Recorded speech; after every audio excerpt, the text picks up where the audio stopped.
Hello and welcome to the Webcast for Sunday, October 13th. I'm South Ops meteorologist Jonathan O'Brien.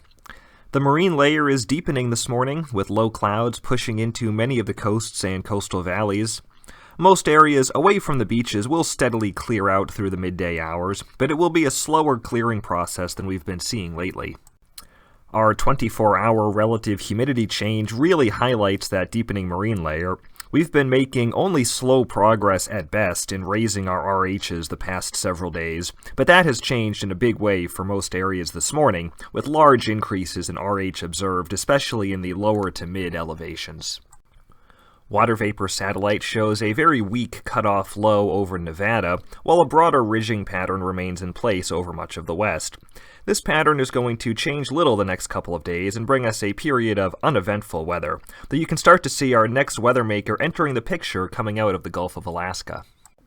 Take a look at the forecast highs for today. We'll see several more degrees of cooling, with temperatures falling to near average for this time of year, upper 70s to mid 80s in the valleys. There will be little change in these temperatures through Tuesday. You saw those big increases in RH this morning, and that will translate to higher min-RH values today, at least away from the deserts, which will still remain very dry. Minimum humidity will increase to mainly 30 to 50% today, and for the next several days away from the deserts. A little bit of further deepening of the marine layer is also possible the next couple days.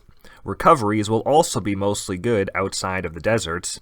And there will also be no significant wind through Tuesday, some very localized onshore breeziness in the most wind-prone spots, but nothing substantial. The period to watch in the forecast remains the latter portion of this week and into next weekend. A stronger storm system will impact the west over that time.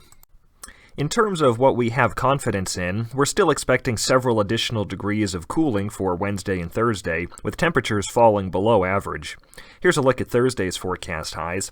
We'll also continue to see elevated humidity levels and even more deepening of the marine layer. It's also likely that we'll see a lengthy period of strong onshore winds across the mountain ridges and desert passes from Wednesday through Friday. Winds of 20 to 30 miles per hour with gusts to 50 miles per hour appear likely, and they may be stronger for shorter periods. This system will also bring a chance of some scattered shower activity over much of the area, mainly from late Thursday through Friday, though there may also be some shower activity across the Sierra on Wednesday. Precipitation amounts continue to look light, but there may be some localized wetting precipitation in the mountains. Snow levels will also fall significantly. But that's about as far as we can go with any confidence. The real question remains what happens late Friday through next weekend as that trough attempts to depart but more likely develops into a cutoff low somewhere over the southwestern United States. Meteorologists tend to dread cutoff lows as one of the most challenging types of forecasts, and this one is living up to that billing more than most, as there is simply no agreement in forecast models on what will happen with it. I will say that some type of offshore wind event is becoming more likely by next weekend. However, its potential strength and what sort of temperature or RH values that would accompany it are still very much unknown. In the meantime, what we do know is that we're looking at a much more benign weather pattern the next several days, with these cooler temperatures and higher RH. Take a look at the 100-hour dead fuel moisture observed and forecast trend for the South Coast PSA. We'll see significant increases in dead fuel moisture over the next several days, with 100-hour fuels and especially 1 and 10-hour fuels trending towards much less receptive levels in most areas, after being in many cases record dry for the past couple of weeks. ERCs will be falling sharply as well.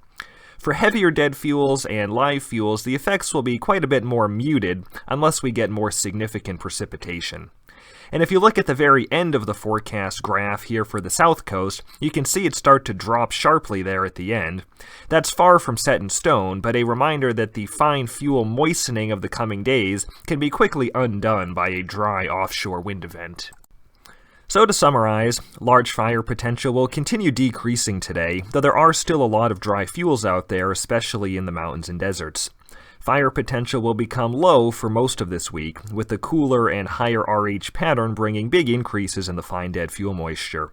And we'll continue to watch the long range. Whether or not fire potential appreciably increases over Southern California by next weekend will depend on the highly uncertain evolution of the late week forecast, and we just don't know at this stage how that's going to go. That's it for today's webcast. Thanks for joining us. The next one will be on Monday, October 14th.